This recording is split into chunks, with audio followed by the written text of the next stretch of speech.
Welcome back to the Creatively Challenged podcast for Monday, January 8th, 2018. It's Danny Stewart, one of your hosts. Ryan isn't here. He's in Mexico or some foreign place. The cartel's holding ransom for him. Yeah, we're going to let him get beheaded. We asked him to smuggle drugs back, and I don't know if he's going to do it, but, we'd like him to, That'd be nice if make a profit, pay for college. No, exactly. But today is the day. That's Mike over there, Mike Stuglis. Mike, Hello. How are you today? More interested in football. Yeah, as am I. I'm trying to, get through this podcast as fast as possible so I can continue to watch football because it's not like I've been doing that the last 2 weeks at all. But today is Monday, January 8th for the listeners, and tonight is the national championship game, Alabama and Georgia. Yes. Tomorrow. Didn't you say tonight? Yeah, for the listeners. Ah! Yeah. I am it's slow. Tomorrow for us because we're in the past. But for the listeners, it'll be tonight. Who's your pick? I'd like to say Georgia, but Alabama's going to win. I agree. It's just going to be I'm going to be pissed. But I think, everything that happened in college football this year, in all the bowl games, more evidence for that committee to make it an 18 playoff. Yes. I just think it's got to expand the way UCF. Each Power 5 conference winner should make it, a couple wild card teams, and then a Cinderella team like UCF should make it. And who knows what would have happened if UCF was in there. Yeah. I think Ohio State is well more deserving of Alabama to be in there, but that's not the case. I hate Ohio State, but I also hate Alabama. But the teams don't make it because I like them or hate them. So, Alabama's probably going to win. That pisses me off. Georgia deserves the win because of how awesome that Rose Bowl game was. That's the best game. People are saying, is it better than the Vince Young one? It could be. I don't know. That was an incredible game. Went to double overtime, and I was upset for Baker Mayfield. I was pulling for Oklahoma to win, but Georgia beat them. I was surprised by that. Sony Michel, Nick Chubb, great offense, and I kind of hope they roll over Alabama. But Georgia and Alabama have very similar teams, and we'll just have to kind of wait and see. Yeah. It's kind of cool that even we don't know what's going to happen. This episode will be out tomorrow. People will be listening to it, and they don't know. But let's make our prediction. The Jacksonville Jaguars won yesterday, I think. I don't know. The game's on right next to us right now, and we don't know what happens, but you guys will. But I'm just going to go ahead and say Jacksonville will win this game. And then I think the Saints will beat Carolina later tonight as well. Yeah, they're playing in New Orleans. Yeah. It's tough to win there. Drew Brees hasn't lost a playoff game in New Orleans, and he's never thrown an interception. He's got a 67% completion percentage when he's playing at home in the playoffs. Where'd you hear that on NFL Countdown? Yeah. That's pretty. Those are some good statistics right there. I there. don't look up Drew Brees stats because I don't really care. But I at the beginning of the season, I wanted a Rodgers-Brady Super Bowl, and then when Aaron Rodgers went down with that hilarious collarbone injury, the Saints kind of emerged as the team that's probably going to make it out of the NFC. So I kind of want a Breeze-Brady Super Bowl. I think that'd be really cool, and then have the Patriots pull it out. That'd make me really happy if that happened. But this isn't a football podcast. Sometimes it is. Football's fun. And although the football seasons are really, college football's done tonight, and the NFL will be done in a month, and that's sad. But, you just got to get through it. By continuing to talk about movies, which is exactly what this podcast is about. And here we go. Let's roll into the news. Later on we're reviewing Guillermo del Toro's Beauty and the Beast, also known as The Shape of Water, which we saw 2 weeks ago, and we're going to review it now. Yeah, we've been lazy on getting to the theater. Yeah, but a lot of stuff that's going to be an Oscar season, it's not on wide release. It's still on limited release, and the theaters around us. When we're back down at school, there's an independent theater called Ragtag that shows a lot of the like Oscar films and the independent films, but there's not a theater like that near us when we're back at home.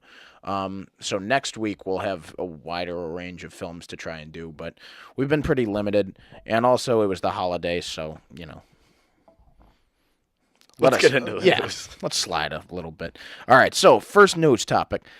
You've heard me bitch about it for a while, about how ABC Family, now Freeform, we're doing like way too many Harry Potter weekends. Well, now they're no more. There was one last week, and that was the last one, like ever, probably. I don't know.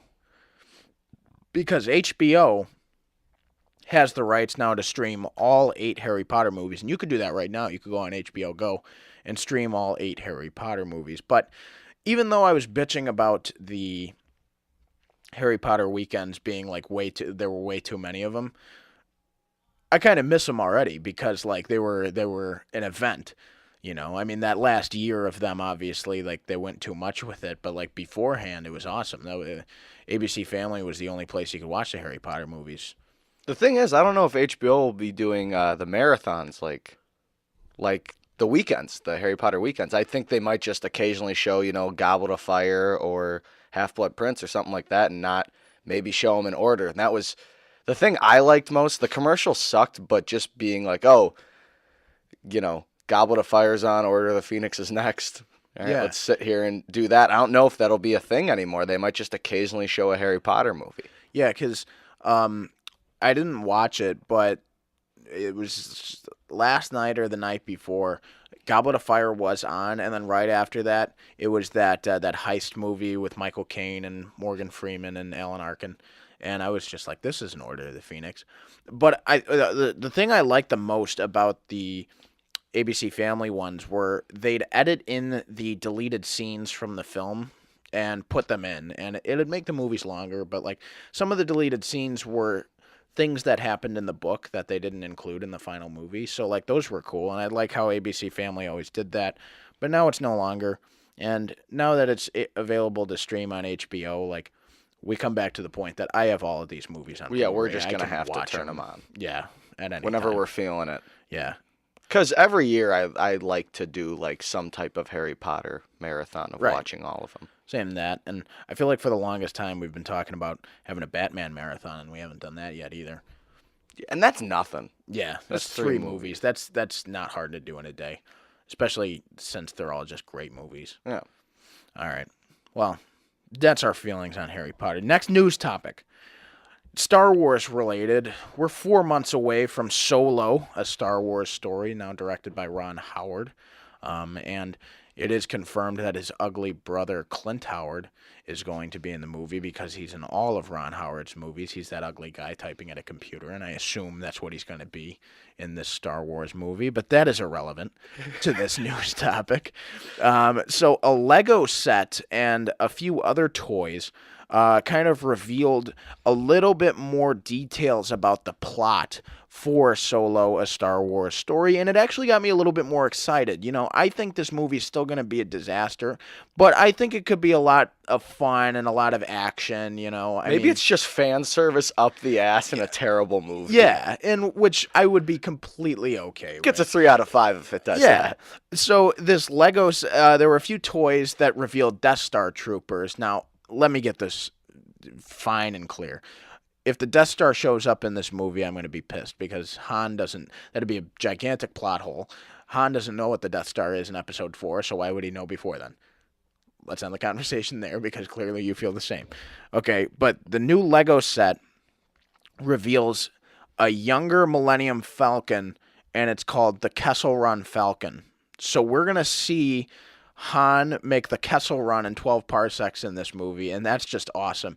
But apparently the Falcon, like, it has, like, it just looks, like, younger. It has, like, a new paint job. Well, it's not new. But we're going to see its transition from, like, fastest ship in the galaxy that makes that Kessel Run to the hunk of junk that we see in Episode 4. And I'm kind of excited Does it about look that. any different from the Lego? So, you know how... from the normal, You know how the Falcon has, like, the 2, like, things up front? You know how it's, like, 2 teeth or whatever up Yeah. front? The area in between that's, like, filled in. Oh, so it probably gets shot off. Yeah, and then there's like blue paint stripes on the side along with the white, and it just kind of looks more like, A ship. yeah, like brand new. So that's exciting. Like I'm excited that we get to see like Han Solo's like most known story. Like even Rey talks about it in episode 7, and they talk about it in episode 4. Like I'm excited to see this. It made me more excited for this film. What do you think? Oh, I'm totally with you. I'm again hesitant with this movie, but it looks like they're gonna be showing what happens between Han and Lando, the Kessel Run now, how Chewie owes Han a life debt. It looks like Mhm. all of that might be in this movie, and it gets me a little hesitant too because did they have to answer all these questions? I don't know. No, but if they do it right, I think it could be a like pretty fun movie. Yeah, these are three different plot points that might just also be jammed into the movie. That's what I'm saying. You know, when there's reports coming out of the movie, the story being completely all over the place. This is kind of sounds like that, where they're just gonna be like, oh, we're gonna touch on all the cool shit Han Solo does. Yeah, and I, Amelia Clark is in this movie, and she's gorgeous. she's hot. Yeah. So is Maeve from Westworld. Oh, is she? Yeah. Hmm. I guess their roles will probably both be relatively small Yeah. because they're both involved in high production television shows where they star. Yeah. But apparently the majority of the film as well is going to take place on Corellia, which is Han's home planet, and the Millennium Falcon is a Corellian space freighter. So, you know, Woody it- Harrelson's in it. yeah. So apparently Woody Harrelson is going to be like Han Solo's like mentor. Have you seen the picture of him? Yeah. He's wearing what Han I know. wears. So this movie could suck, but knowing It's a that Star Wars movie. yeah, knowing that the Kessel Run will be in there, and there's going to be Star Wars fan service.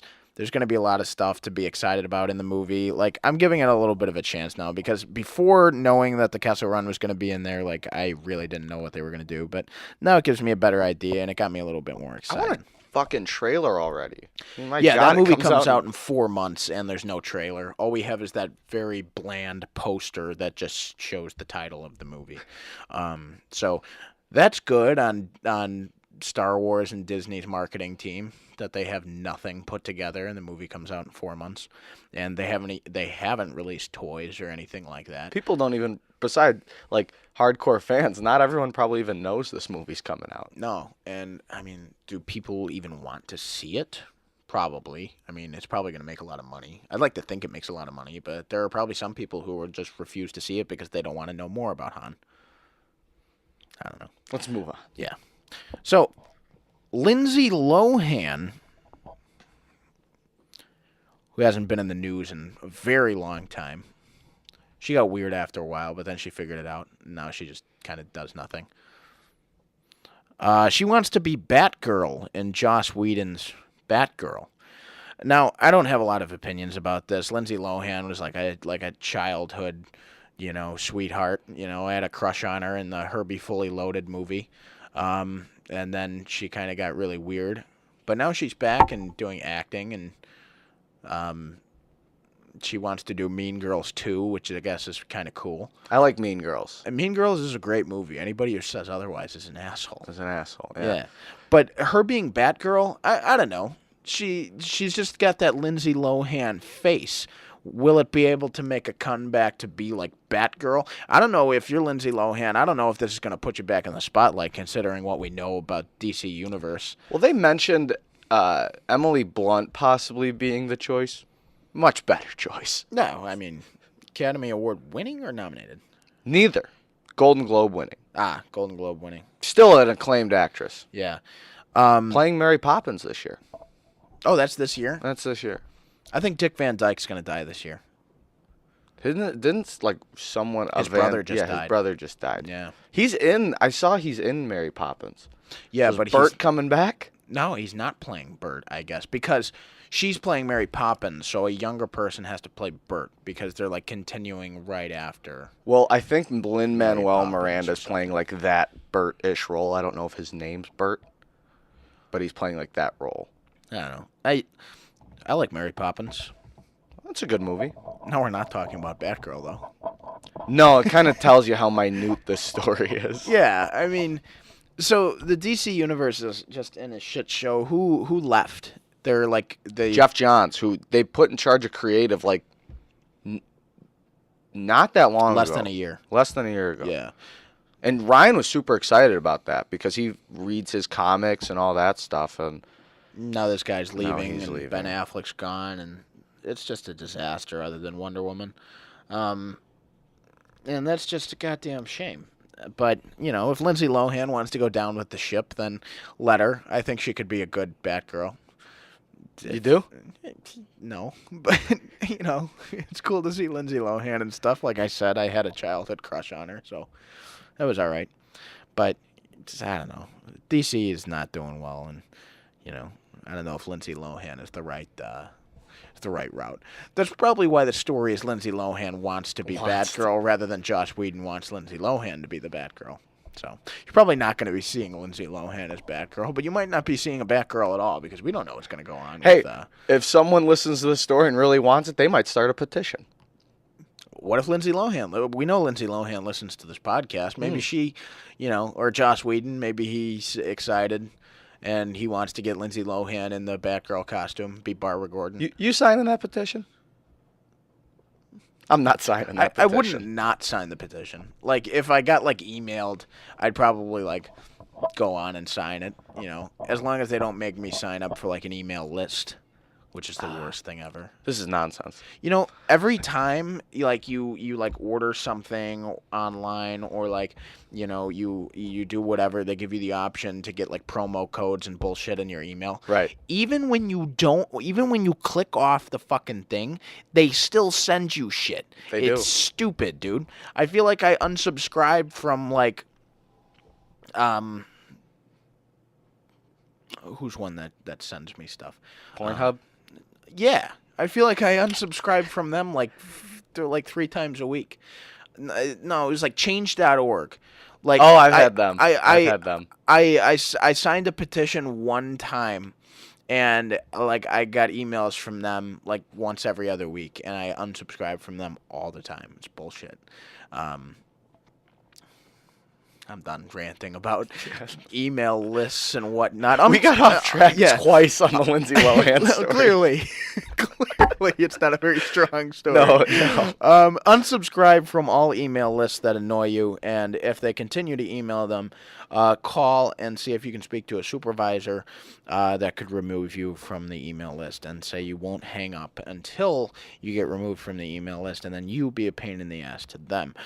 But Mike, what's the next story? Next story is the Golden Globes are, actually tonight, so yesterday. So they were last night. They were last night, hosted by the unfunny Seth Meyers. Yeah. Well, it used to be funny. Not anymore. No. His late night is not that strong. I liked Amy Poehler and Tina Fey in recent years. Yeah. They were good. Do you think Seth Meyers falls victim to being on The Late Show?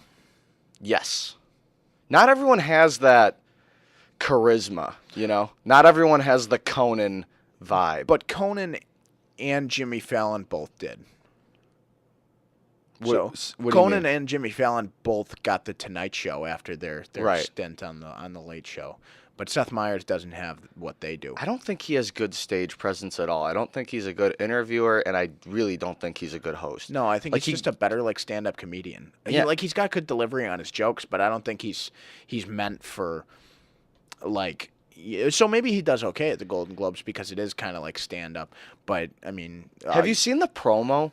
It's like, I don't want hi, to I'm Seth Meyers, and I'm hosting the Golden Globes tonight. Everyone's going to be there. Oh, wait, he's not going to be there? Well, that's good. Nobody wants him there. Did you write that joke yourself, Seth?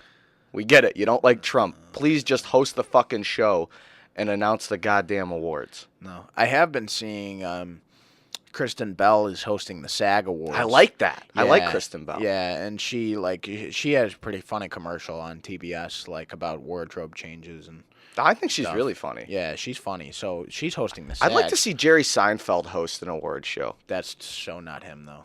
I know, but I'd like to see something like that. Comedians in Cars Getting Coffees on Netflix. Yeah. Yeah, so Larry David hosting would be funny too.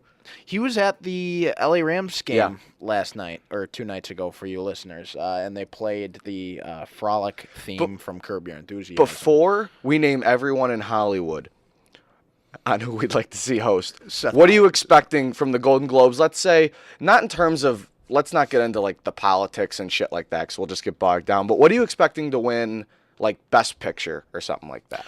See, this is where I struggle because, like, I feel like it could be like The Post or something like that, a movie from 2017 that I haven't seen, and Next week, I think it comes out.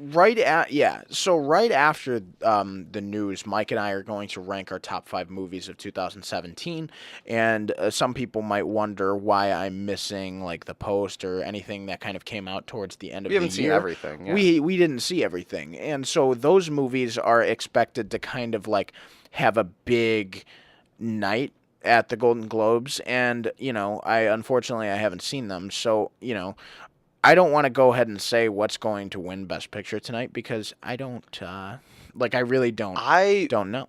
really want Three Billboards to win. I think it's a lock to win Best Actress and possibly Best Supporting Actor. Yeah. I think it can come up with a win in those categories. So Three Billboards is definitely one of the best movies of the last year. And yeah, I'd like to see it win considering I saw it and I really enjoyed it. I think that could win. Frances McDormand, I think, is a lock at Best Actress. Best Actor. Gary Oldman. I think Gary Oldman's going. Again, because I saw it, Gary Oldman, but, I don't know who else is nominated as like Hugh Jackman and Tom Hanks nominated. They're in the Hugh Jackman's in like the comedy or musical section. That's the thing that's tough about the Globes is it covers TV, it covers TV and movies, but they also both cover comedy and drama, so they're really unpredictable. Get Out is in the comedy or Comedy. musical section, and that's going to win. I can tell you that right now. And it's not a comedy. No. I understand why people are kind of upset why it's in there, but you know what? They're like, oh, this is not okay that it's in the comedy. Why is it any different than The Martian being in a comedy? It's Right. not. They just fucked up and put it in there. All right? Like, relax. Clearly, they just wanted to win something because if it was in the Best Picture category, it wouldn't have won. And then it's going to be racist if it doesn't win. Right. Let's not get into the Hollywood garbage, but What about TV?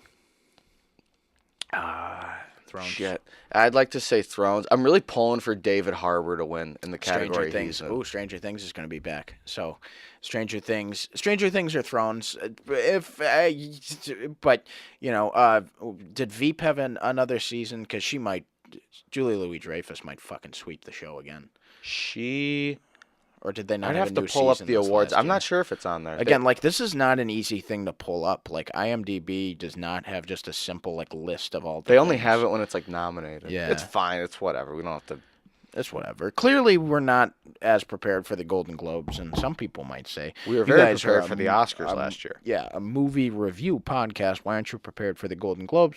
Well, because I don't know. Because I don't take the Globes as serious as I do the Emmys or Oscars. No, and football's been on all week, and I'm not focused on it. And we didn't get to see all the movies, so I'm not as prepared. By the time the Oscars are on, we're gonna have seen all the movies, so we're gonna be more prepared for that.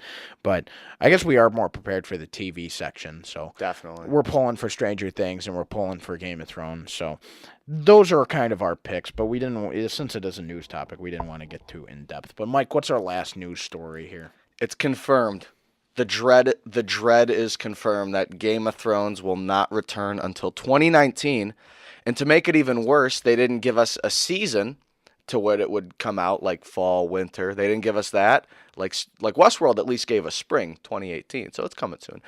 Game of Thrones didn't even give us that, nor did they give us a specific date. So they're really just, hey, 2019 could come out. It could come out December 30th. 2019. We don't know. You're getting the Kingdom Hearts treatment. Yeah. I just know that Kingdom Hearts 3 will be out before December 31st of this year, but it'll be at any time. For 6 episodes. Yeah. That's it. I get this, because they haven't filmed yet. So if anything They're filming. so if anything goes wrong, I think they're preparing for that. And just if something goes wrong in editing, or if they need to reshoot anything, like they want to be cautious. But I think it'll be ready by spring 2019. Considering most of the episodes they said could be like an hour and a half to 2 hours, it makes sense. It's honestly amazing that they're going to get it out in 2019 if they're shooting, 5 or 6 movies. Right. It makes sense. If anybody was upset with this, did you really think Game of Thrones was going to come out the same year that Westworld was coming back? Like Westworld they're weaning everybody off of Game of Thrones by giving Westworld their own year. Mm-hmm. Like Westworld is going to turn into the new HBO Sunday nights.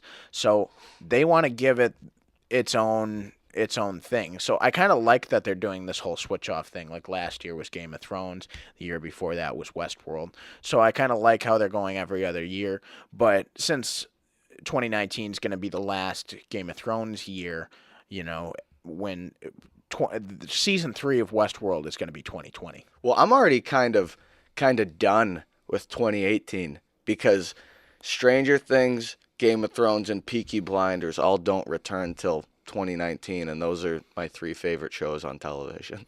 Yeah, I mean, like I was really excited about 2018, clearly because of Kingdom Hearts. Yeah, but now we're like bring on 2019. We're 8 days into 2018, and I'm feeling myself getting more impatient. It's like, oh, we're here in 2018, but where's Kingdom Hearts? Yeah. So I'm just impatient. Everybody's impatient, and that's the thing about this is like, we just have to wait. And until Red Dead 2 comes out, I'm gonna be impatient. Yeah, that'll like get my mind off shit for a while. Yeah, because like video gaming is just like this is gonna be a huge year for it, and like we're trying to find time for like old games, but Breath of the Wild is kind of like I'm doing it in my free time, and now we're not talking about Game of Thrones. So, but it's all about impatience. If you can be patient, I'm excited for Westworld. Like thinking like, oh, Game of Thrones doesn't come out until 2019, but Westworld will be out like in a couple of months. Like I'm excited about that. And that's gonna be 10 weeks. Oh yeah. So it'll lead you. It'll get you to the end of this semester coming forward that I'm not really looking forward to. But halfway through the semester, Westworld will be back, and then it'll guide you to the end of the semester, and it'll start off your summer with a good science, sci-fi, western show. It'll probably make you pretty depressed at points as well, because not the most uplifting show. No, certainly not. But it's a great show. Oh. Yeah. Can't wait. And I'm glad I watched it. I only watched it for the first time with you guys during this past semester. But that's the news, and I don't think we really... It wasn't the best news section. No, it wasn't, but that's all right. Hey, it was fun. Yeah, we're having a good time. All right, but that rounds out our news. Moving into our next recurring segment, we have recurred once again. We have another top 5 for you. This 3. Is our top 5 movies of 2017. And before we start, once again, I'd like to say if you have a list of top 5 movies, please let us know, and I'll do more of that bullshit after we do this. So, Mike, some honorable mentions.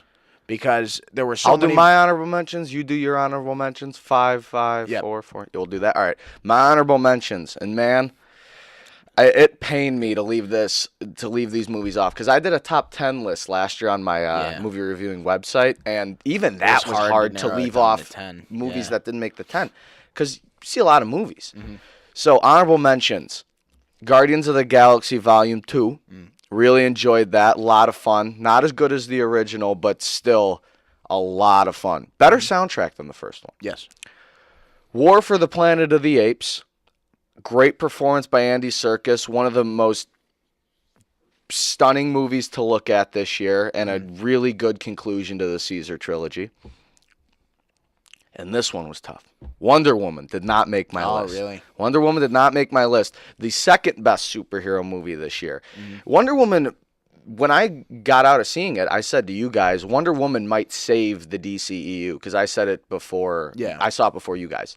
And I was like, this movie's incredible. You guys need to see it. But unfortunately, it came out in the summer, and maybe if it was a fall release, it probably would make my top 5. But some movies get put on the back burner while you're seeing other stuff. Mm-hmm. And my final one that didn't make my top 5, and I had it in there, and then I took it off, was Wind River.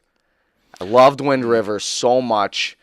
Jeremy Renner gave one of the most underrated performances this year. Taylor Sheridan is amazing at capturing the neo-Western feel. So those are my honorable mentions. Mm-hmm. See, it was so hard. I was thinking about it as well, and like, there were so many movies that like could be in a top 10, and that's why this was hard to narrow it down to 5. But I thought like John Wick 2 came out this year. That's right. American Made I enjoyed a lot. Wind River, and even Star Wars. I was considering if it's certainly not a top 5, but like a top 10. I think like Star Wars could even crack that. But like I have 3 honorable mentions. And again, this is like, I'll get more into it when I get into my actual top 5, but my first honorable mention is Thor Ragnarok. Definitely, without a doubt, the funniest movie of the last year, and the fact that it was also a superhero movie that added into lore, into what's about to be Avengers Infinity War this year. Thor Ragnarok was an awesome movie, the best Thor movie, and really one of the best Marvel superhero movies in terms of comedy. It was just awesome. My next honorable mention is Spider-Man Homecoming for the same reason, and it was a great superhero movie, but it's just my favorite Spider-Man movie ever. Michael Keaton was the best superhero villain this year. Oh yeah. Tom Holland is the ultimate Spider-Man. Michael Keaton was awesome. I love that movie so much that I bought it on Blu-ray, and I don't do that with every movie. My last honorable mention is 3 Billboards Outside Ebbing, Missouri. Didn't crack the top 5, and though it's probably like the all-around like best made film of 2017 that I've kind of seen, 3 Billboards just didn't really make it into my top 5 because it was really so hard. Clearly, 3 Billboards makes it into a top 10 for me, probably 6. But, narrowing it down to 5 was just a hard thing to do. 3 Billboards is an awesome movie, but didn't crack the top 5. So let's start with your 5th. Logan. Logan did what The Dark Knight did, and that's maybe you could argue Batman Begins too. It broke genre conventions, where The Dark Knight became kind of this detective thriller, and it looked at that part of Batman. And it wasn't just this big superhero extravaganza. Logan was this, again, like a neo-Western, this very gritty movie of about essentially 3 characters: Charles Xavier, X-23, and Logan. And just this tight-knit story, and you got this family feel to it of them traveling across this almost like deserted terrain, and it was the end to one of the greatest superheroes ever. Spoiler alert, but honestly, you should have seen it by now. And you kind of can tell by the trailers that it's going to be his last movie. Logan was probably the best X-Men movie that has come out, and it was phenomenal. My number 5 is Dunkirk. Christopher Nolan did it again. It was an incredible movie. It kept you on the edge of your seat the whole time. Certainly one of the best war movies. Just kind of told a story about the British Army. It was just so beautifully shot. Told 3 stories as well: the air, the sea, and the land. And it had characters you cared about. The writing was great, and like I said, just with Hans Zimmer's score and Christopher Nolan's directing, you were on the edge of your seat for about an hour and a half, and you knew how the story was going to turn out because it was a World War II story, but like it was so well told and well shot. It was a beautiful film, and it made top 5. Love Christopher Nolan. It was a great movie. My number 4 is perhaps the best cinematography that has ever existed, or since The Revenant, one can argue, and that is Blade Runner 2049, which was a cinematic experience and criminally underseen. I know it's not a movie for everybody, but just the visuals of this movie were incredible. And it was boring for some people, but my God, I loved that detective feel, that noir feel. It was the same as the first Blade Runner. I thought it was better than the first Blade Runner once I saw it a second time. Gosling was great. Harrison Ford gave a shit for the first time in quite some time. He was great, and Denis Villeneuve proved himself to be one of the great auteurs around nowadays. He's had so many hits in a row now with Sicario and Enemy, and I'm forgetting, Arrival, and he's just on fire right now. Blade Runner 2049 was so good. Absolutely. My number 4 is Baby Driver. Definitely one of the most creative films I've ever seen, most original, an awesome story with a great ensemble cast, Ansel Elgort, John Hamm, Jamie Foxx, Kevin Spacey, and Isa Gonzalez, and then Lily James. It was just it was an awesome movie full of action, full of great writing, full of these sweet moments with a love story. And now it's been confirmed for a sequel, which I am excited about because the first Baby Driver was such a great movie, but it could stand alone on its own, and it was just the soundtrack was awesome. Everything about it was just so great. I love this movie. There was no way it wasn't going to make my top 5. It was my number 3. Yeah. So, and for all the reasons you said, it was my number 3. One of the best ensembles of the year. Everyone in this movie just looked like they were having fun. Everything about this movie screamed, get to the theaters and watch this. It's so creative. Everyone involved, the rapist Kevin Spacey, they're all having a good time. Yeah, I mean, it was great. You know, Ansel Elgort bought the baby car. The car. And he was drifting it in there's a huge snowstorm on the East Coast right now, and he was like drifting it in the snow, and it was pretty funny. That's pretty awesome. Yeah, I've seen him with pictures of it, but yeah, Baby Driver was so damn fun. I'm a sucker for heist movies, and I love that it took you out of the bank and put you in the car. That was the coolest part of it. It more or less just put you on the street, and it added to the intensity of it. And it wasn't just fun. It was a heartfelt story as well. That opening scene of Baby Driver could be like the best opening scene of 2017. Yeah. But, there were some pretty good films. There were some good fucking movies, and that was one of them. Yeah. My number 3 is Wonder Woman. Definitely a film that stuck through me as one of the best films of 2017. Had to be the top 3. I went and saw this movie 3 times. I loved it so much. Got it on Blu-ray for my mom because this movie was so well done. It was just incredibly shocking at how good it was, because after Suicide Squad and Batman v Superman, we're just like, this DC universe sucks. And then Wonder Woman shattered everybody's expectations, shattered the box office, and it was such a well-done film for the reason that Wonder Woman has never been on the big screen before. And other than her scene in Batman v Superman, it was cool to see her in her feature-length film, to get kind of a backstory for her and to show her in her being naive in London while also showing her on the battlefield. She was badass. Oh, that trenches scene is one of the most memorable superhero scenes ever. Yeah, and Chris Pine was awesome in that movie, and David Thewlis was again, spoiler alert, but you should have seen it by now. It came out in May of last year. David Thewlis being Ares, and he was the villain at the end. It was just so awesome. It was a different superhero movie. And Patty Jenkins, the director, I'm so glad she's writing and directing Wonder Woman 2. Really, she should take over the helm. I'm surprised nobody's even thought of that. She said about it? There was already a story. She's like, it's going to be nothing like the first one, which I love to hear. Good. Awesome. It's going to be different. And it's rumored it's going to take place in the 80s, so if they give it like a Stranger Things vibe to where like it's nostalgic, but also it's still like Wonder Woman all at the same time, that'd be awesome. So Wonder Woman is my 3rd. It's just an awesome movie. Loved it. Can't talk about it enough. Our lists are matching up. You mentioned Dunkirk earlier. Dunkirk's my number 2.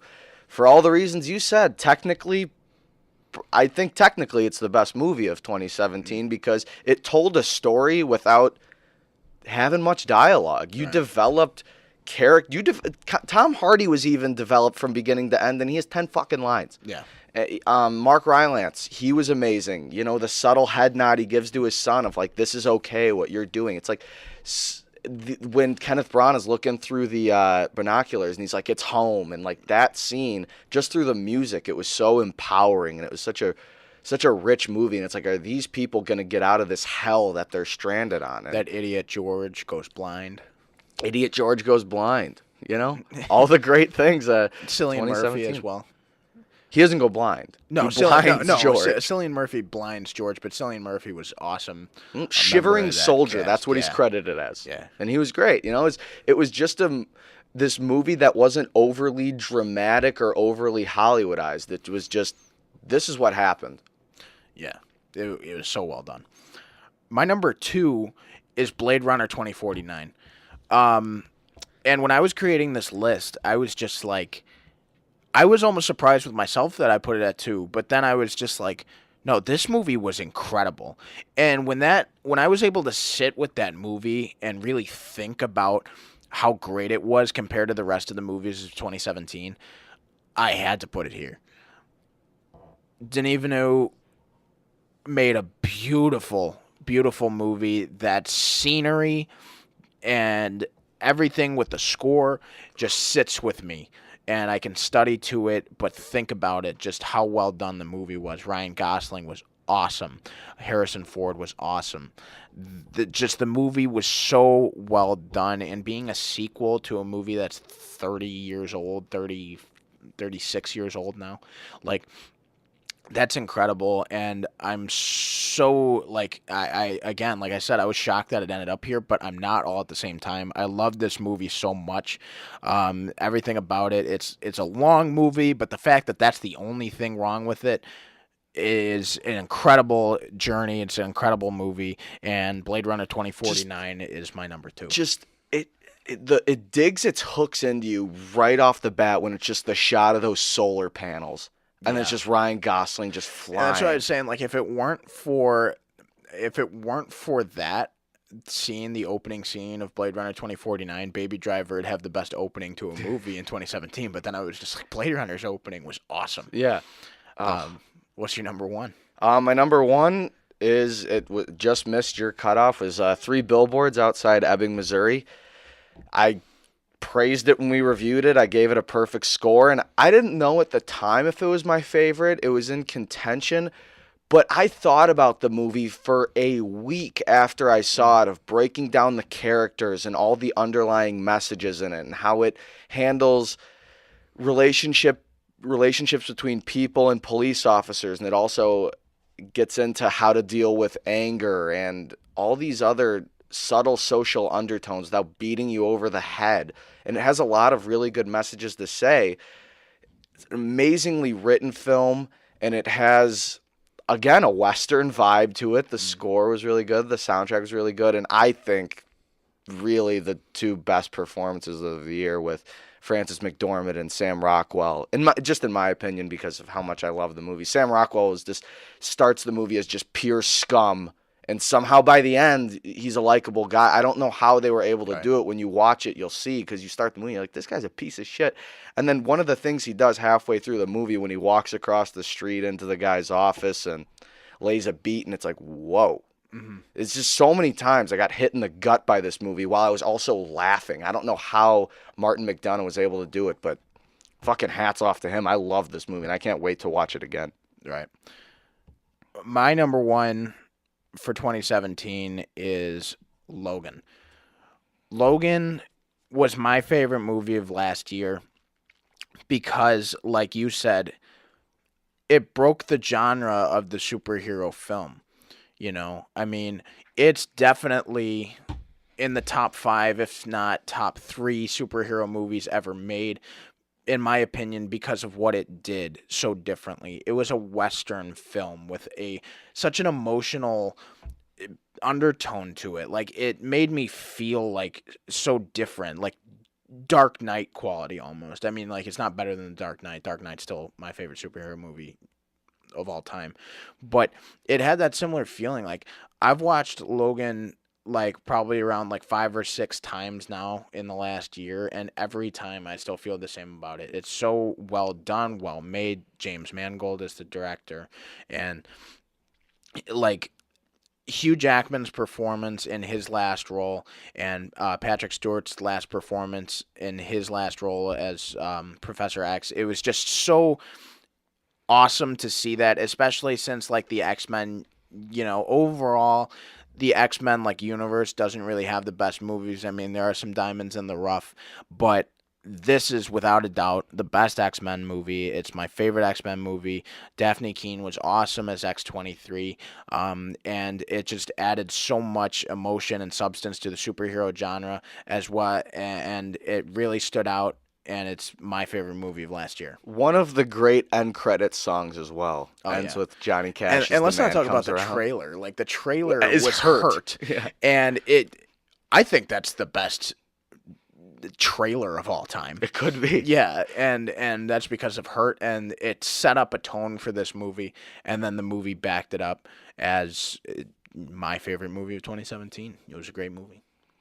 I'm excited to get into the 2018 movies. Oh yeah, there's a lot of movies coming. I honestly, though, I really wanted to see The Shape of Water first, but my list was pretty cut and dry by the time we were talked about it last week. Like, I started making it, and it was tough to make, but I was like, this is a firm list. Yeah, and The Shape of Water, we'll get into our review after this. It's a good movie. It's a good definitely a movie. good movie. I enjoyed it, but in terms of a list, like I think, and I back it up to a top 10. I think Star Wars I'd put before Shape of Water. You got to get into things like rewatchability, Yeah. how much it sat with you afterwards, all that kind of stuff. Because the only thing that sat with me after Shape of Water really was I was impressed with how, obviously we'll review it, I was impressed with how it told its story, but just the only thing that sat with me was Michael Shannon afterwards. Yeah. That was it. And so I was like, that's not enough to make it even close to one of my favorite movies, but I needed to see that first because of all the hype that was surrounding it. But, when you see like 40 or 50 movies a year, it's not easy to make a top 5. No. See a I lot of agree. stinkers too. So that was Life and The Mummy weren't gonna make it. No. So that was mine and Mike's top 5 of 2017. Ryan didn't send us a list, but he's definitely got some. But His favorite's Blade Runner. I know was that it? for a fact. Yeah. It would have been fun to hear his. Maybe next week he could like run through it. But that was our top 5. Again, I promote reaching out. I want to hear the listeners' top 5 movies 2017. If you have yours, let us know in comments, whether it's on Twitter, Facebook, or, leave us a review. Subscribe to this podcast on iTunes. You can leave a 5-star review and then let us know what your top 5 movies of last year were. And then maybe let us know what movie you're most anticipating in 2018. That could be fun as well. You know what mine is? What? The Irishman. Oh, shit. It was Infinity War, and then I was looking. I'm like, The Irishman, it might be like January 2019, but it'll definitely get a limited in 2018. I think that's mine. There are so many. See, I could do a top 5 for movies I'm anticipating. See, I think just top 3 and like Incredibles 2 is definitely It's got to be up there. in there. Infinity War, Fantastic Beasts 2, but then Deadpool 2 as well. Like, I keep forgetting about Deadpool 2, but Deadpool 2 comes out this year, and I'm very excited about it. So I was with a buddy last night, and we were like looking up movies that were coming out next year. And right now, Deadpool's titled as Untitled Deadpool Sequel. What if that was the fucking title of the movie? Be. That's what I was it thinking. fucking could be. Like, That'd be surprised. so funny. That'd be hilarious. I'm so excited, dude. Like, the writers and Ryan Reynolds, like, they're so creative over there, and I'm sure Deadpool 2 will be awesome. But that comes out in June, so we'll just have to wait and see. Well, like, minus the Post and like other movies that we're gonna see before the Oscars that kind of count as 2017 movies. Black Panther is gonna be like our first like big movie of 2018. So when that comes out next month, we'll have. That's another one I'm really hyped for. Yeah, same. All right, but let's get into our review of The Shape of Water. Mike, What are your positives for this movie? Well, or My no, shit. We got to do the whole. Yeah, the whole. I'll do it. Oh I got it shit! right You here. got it. I You got it right got it. here. The Shape of Water is directed by Guillermo del Toro, who has done movies like the Hellboy movies. He's done Pacific Rim and Pan's Labyrinth. The movie is about a top secret research facility in the 1960s. A lonely janitor forms a relationship with an amphibious creature that is being held in captivity. Sound weird? It is. The movie stars Sally Hawkins, Michael Shannon, Richard Jenkins, Octavia Spencer, and Michael Stahlberg. What are your positives, Daniel James? Well, Michael Kenneth. I, I, I, for how weird of a movie it was, I did like how creative and unique it was. It was definitely a movie that's gonna like sit with me. Like when people ask me how that is, I'm gonna say like, oh, it's unique, it's interesting, it's definitely weird. Um, and I applaud it for that because it's definitely different. You know, like the story, like I couldn't predict the story. I mean, there were some elements of it I could predict, but like it was just definitely out there. And I applaud Guillermo del Toro for that. Michael Shannon, I can't not talk about Michael Shannon. He was just incredible. You probably have more to say, so I'll leave that to you. Uh, Sally Hawkins is her name, right? Sally, Mm. yeah, yeah. She is mute in the movie, and the fact that she is able to emit such like a drawing attention to her. Like she's an awesome main character for this movie, and the fact that she doesn't speak a line is great. I really enjoyed her in this film. Richard Jenkins was awesome as well. um, he added substance. There was kind of like a political, like a modern political point with him. And this movie does take place in the 1950s or 60s, I believe. It's kind of like a Cold War era film, kind of Mhm. like Us versus Russia, and it also just holds some political undertones that still hold up to today, and it is not thrown in your face whatsoever. It's very subtle, but it still holds an impact on the overall film, and I enjoy that. And Richard Jenkins was able to do that, but it was also just kind of within the writing of the film and how Guillermo del Toro wanted to present the issues that are still going on in this country that were happening 40, 50 years ago. I thought that was just well done. Just subtle undertones. The storytelling was unique, and the kind of the three main leads of the film were all pretty impressive. Yeah, yeah. All the reasons you said. I think the movie has a couple of uh, maybe not Oscar-winning performances, but I think we got some contenders. Sally Hawkins is getting a lot of attention, as is Richard Jenkins. I'd throw Michael Shannon and Octavia Spencer in there as well. Oh yeah, Octavia Entire, Spencer was good. she was good. Entirely, really great cast. Guillermo del Toro was definitely trying to hint at things in this movie. There's definitely undertones of almost like glamorizing the melting pot of America, I think, in a way. And it was trying to maybe hint at that a little bit. And it was trying to show that, like, hey, man, everyone love everybody.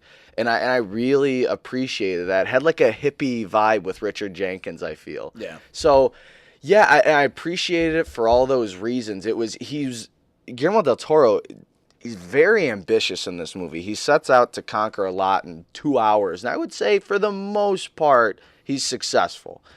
And the thing he's best at doing is combining realism and fantasy. Hmm. That's what he does with the Hellboy movies. That's what he did with Pacific Rim, and that's what he did with what I consider his masterpiece, Pan's Labyrinth. We still got to watch that. It's a great, Pappy great foreign McBoyle. movie.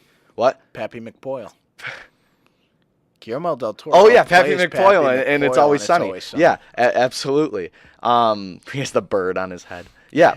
So for all those reasons, I think The Shape of Water is an incredibly unique experience. I would not recommend it to the average person. No, If you're a film buff, I would suggest checking it out. yeah, I was gonna get in that in my negatives. So Go ahead. it's definitely not in everybody's film.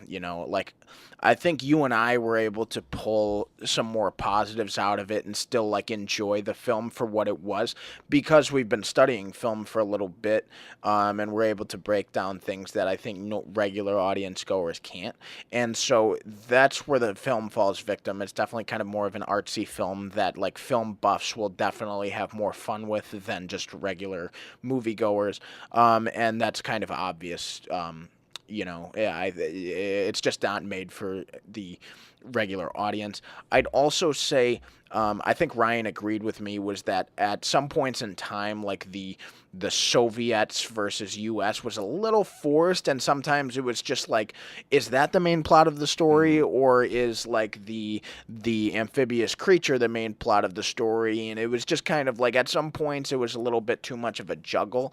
It was able to catch itself, and at the end it was still, a positive and a well done movie. But there were at some points where it was just a little confusing, where they jump to kind of a side story and stick with that a little bit longer than they should have. But really, I don't want to get into spoilers. There's like, for how unique and how weird the movie is, there are some unique and weird things about the movie that I wouldn't call a negative, but like, thinking about the movie like overall, it's just kind of like, nah, that's a little weird. I don't know if the rewatch value is there because of how weird it is. It's definitely not a movie I'm gonna like show my parents and like watch with them, because I know like it's not for everybody. I was able to enjoy it a little bit, but just for the reasons I find it good, some people would say it's bad because of that. So, it's definitely not for everybody, and it doesn't suffer from it, but it's just, you know. It's a tall order to get a relationship between a human being and a creature. And I Right. know that's the whole social construct of the story.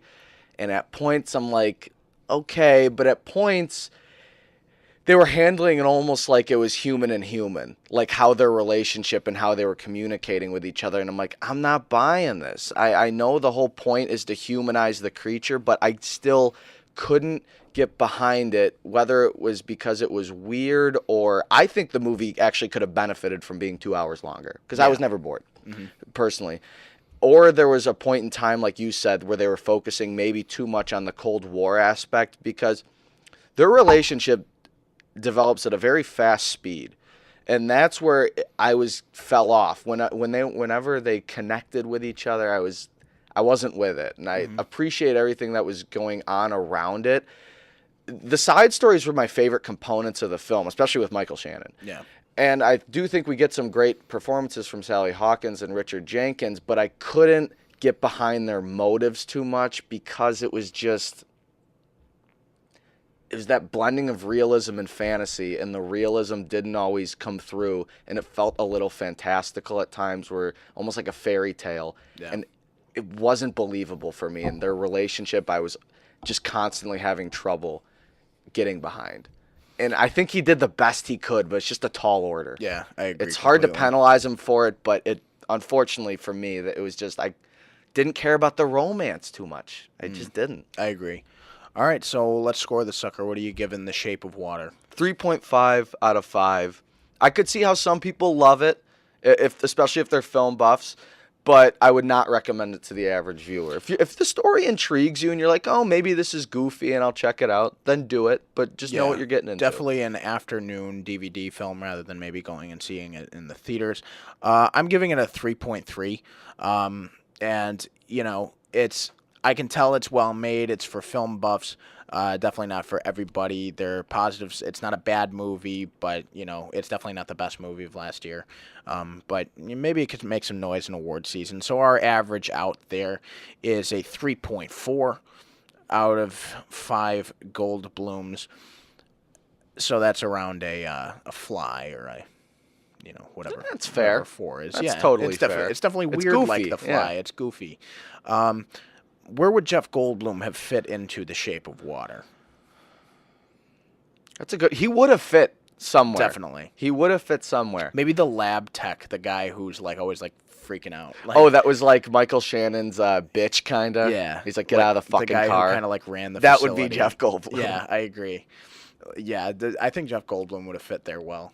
It's definitely a goofy movie, and characters like Jeff Goldblum definitely would have fit into it. But there's our score: 3.4 out of 5 Goldblums. If you've seen it, let us know what you think of it, and if not, then Like we said, maybe check it out on DVD before you go and pay to see it in the theaters. Now, to round out this episode, we were kind of struggling with a discussion topic because since the unique and weird story of The Shape of Water doesn't really allow for a normal discussion topic, we were It just kind requires of some thought. yeah, Yeah. we were just kind of throwing around bullshit before the show. And Mike, you came up with the discussion topic today. I You did. want to intro it? Well, since we're fresh off of New Year's and everyone probably drank themselves to death, we're going to go with best hangover cure. Now, a hangover cure could be a lot of things. Some people like the grease. Some people just like getting some water in them. A water could be hangover cure, you know. Rehydrate yourself, a Gatorade. But I'm going to stick to food here, Dan. Because you do the famous cure Snapchat, if you want to let everyone know what that is. Yeah, so ever since I've come to college, like after a night out, I'll take a picture of my breakfast the next morning and I'll put a cure. I'll put the caption as cure, you know, and it's not like it's because I don't really snap when I'm out the night before. When I do, they're pretty embarrassing, and I usually delete them when I find them in the morning. And It's Clint. yeah, people find that as a cowardly thing to do, but I see it as like, you know, it's just like I was an idiot, and I don't want more people to see my idiocy. But I'll snap the food, and people generally like, oh, this guy drinks. I'm like, yeah, I drink, but this is what I'm eating now, and it's delicious, and it is curing my hangover, and it usually does. I don't give just any food the cure, because not every food is the cure. So yeah, you got to introduce the cure. But I think if I'm narrowing down hangover foods, like I love like skillets and breakfast food, but like what's been doing it like so much is McDonald's breakfast. And you know, there are so many other breakfast places that are great that I will go to, and I'd choose an omelet from like a diner over McDonald's breakfast a lot. But when I'm hungover, I like almost need McDonald's breakfast. I'll get like 1 to 2 sausage, egg, and cheese McGriddles. Oh, yeah. Get the hash The browns. syrup buns. And oh yeah. And what sucks though about McDonald's is they got rid of the orange high C. So there's not like really like a sugary, like, I mean, and you could just get like a regular pop and get all that sugar, but like the orange high C was just liquid Your- sugar. Your face when you said that was so irritated. You're like, I they know. got rid of it. I know. Bad So- radio because it was Yeah. hilarious. So like it's upsetting. So like when I go through the McDonald's drive-through and I'm getting like a McGriddle meal to cure my hangover, like they ask me what I want to drink, and like I just say Dr. Pepper and no ice. But Dr. Pepper is really not a good hangover drink to have. It's adding the sugar. It does add the sugar, but like it doesn't sit well with you. So usually I'll kind of have water with the McDonald's breakfast, but also, even though it is a pop and it does fuck up your stomach, I've had good results with Mountain Dew in the mornings after. When we were freshmen and we were living in the dorms, It just puts another substance in your system, I feel like, so it replaces the booze. The dining halls at Mizzou have Pepsi machines, so they'd have Mountain Dew on the machines. And I remember whenever we'd go out drinking freshman year and we'd have like hangover cures at the dining halls, I'd always get Mountain Dew because that'd help. But it's a damn shame that McDonald's got rid of the orange high C, but I will still go there regardless because I need a sausage, egg, and cheese McGriddle to get my day going after a night of drinking, because that is the best hangover cure for me. What is yours? I'm not too far off, though. I'm not too far off of you, but I like doing it homemade. I like a bacon, egg, and cheese sandwich on a bagel, toasted bagel. That's always delicious. It goes, you get, or you do sausage. You could do sausage, egg, and cheese as well, as you said, because you got to get that grease in your system and some protein to soak all the booze up. Top it off with some coffee. That flushes it right out of your system. Coffee the next morning. I am an addict, so Yeah. either way, it's getting into my body. I feel like it makes me more sick. Oh, it does. I just push through it and it gets through my system, Yeah. and then it just flushes everything out.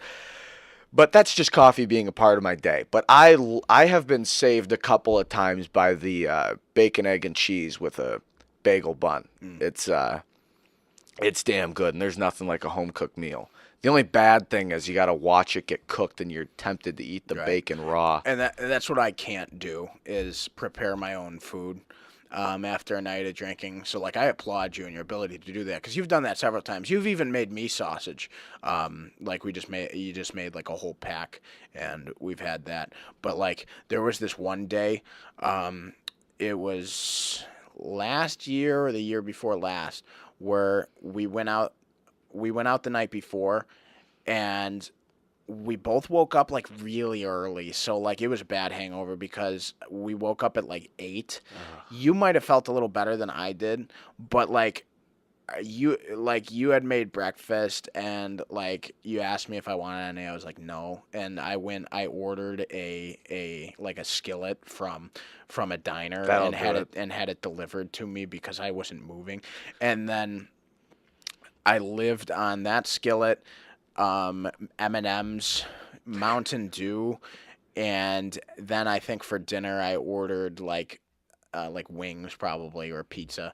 But we watched an entire season of Breaking Bad Oh, that in was one that day. season? Yeah. Oh yeah, we did nothing that day. No, and that was great. So that's part of the hangover cure as well. I know you narrowed it down to foods, but we got the food out of the way.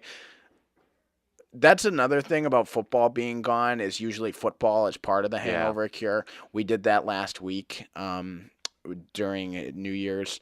We just watched football, and now that football is gone, we're just gonna have to get into a TV show or something Or a we movie can or- watch. yeah, just throw it on. Because that's all part of it. I don't like leaving the house a day after drinking. Like I can't do drinking 2 days in a row almost. No, It's tough. You It's got to really prepare tough. yourself.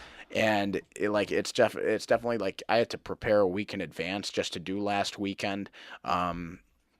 We were drinking heavily for 3 straight days to celebrate the new year, and that was tough. I had to prepare a week in advance, like to do that, and it was still tough. So you got to do a football or movies or a TV show a day after. That's all definitely part of it. Also underrated is I don't know if you've ever done it, but I've done it a couple times now. To the recommendation of my brother, Nick Stuglis, who's the most frequent recurring great guest listener of on this here podcast, and yeah. frequent listener. He recommended to me the morning beer after. Yeah, yeah. I've done it a couple times and it works. Starting to drink again definitely helps, and I've done it before, but it's definitely not a go-to, but it's definitely something that will help just to drink it, to start drinking again and get drunk, but then know the hangover the next day is going to be worse than the one you woke up with. Because I remember earlier this semester, I think it was like the second week, we all went out and to like Big 12 or something, one of the bars at University of Missouri, for those of you who don't know, and we had a good time, and I think I didn't get home till like 4 a.m. or something. And I woke up the next morning at like 8 because I had class. First thing I did was get a beer. Yeah. Because I'm like, I might still have booze in my system, so I need to keep this going. Yeah, and you need that, and there are so many things, and people will say like, "Oh, this is a hangover cure." It really is different for everybody. I mean, like you said, like you have coffee, like I can't do the coffee. For some people, the beer helps them out. It doesn't help. It doesn't help me out as much, but it's something I've done before to do it. But I know Old Reliable is that McGriddle from McDonald's, and some people are just like, "Oh, like I eat salt or I eat bullshit." Like there are so many things. Spoons of salt. There's never one hangover cure. You just got to find it your own and stick with it, because once you find a good remedy for a hangover, stick with that, because that's a good one. So we have an opportunity here for those of you listening. If you have a hangover cure, this could be our most possible. if you got a hangover interactive cure episode. or you have one Yeah. that's successful, let us know. Maybe we Absolutely. try it out. Yeah, You know, we should try it. And maybe you should try ours. Mm-hmm. You do whatever. I don't know what kind of influence we have on you people. You people. Yeah, singling out a singular group of people. Our listeners is that single group of people. They're all white. Probably. Mostly. I don't know. Mostly. We don't know. We have some Jews. Yeah, some Jews, maybe some blacks, maybe I don't know. Whoever listens to us isn't listening to us anymore because now we just lost all the listeners, actually. But yeah, so if you do have a hangover cure, let us know. We'll give it a try. Give a try to ours and let us know how it is. Also, let us know about your top 5 movies of 2017. That'd be awesome. But that wraps up this episode. Mike, you got any final thoughts for the listeners before I close out here? We are going back to school next week, but I think we should try to see the post if we, when by the time our podcast comes. But we're gonna have to travel and shit, so we'll see how that goes. But hopefully, we'll have the post coming to you guys next week. Absolutely. Hopefully. All right, so that wraps it up for this week. You can find us on Facebook, Twitter, and iTunes. SoundCloud, we're also on SoundCloud. We just paid the SoundCloud rent for this month. But please subscribe. Give us a 5-star review. If you subscribe, unsubscribe, and then subscribe again, that's 2 subscriptions for us. Did you know that? No. Yeah, so people can subscribe, unsubscribe, and then subscribe again and give us a 5-star review, and then we get like double the subscriptions then. So please help us out there. Please interact with us. We've been trying to make our shows more interactive with our recurring segments. Next week, I believe, we're doing Underrated, Overrated again. Either that or Would You Rathers. No, it's Underrated, Overrated again next week. But, again, follow us on social media. And until next week,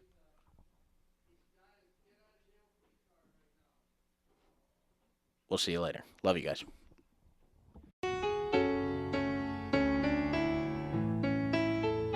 What if God was one of us? Just a slob like one of us. Blue, blue, blue, blue, blue, blue, blue. Yeah, blah, blah.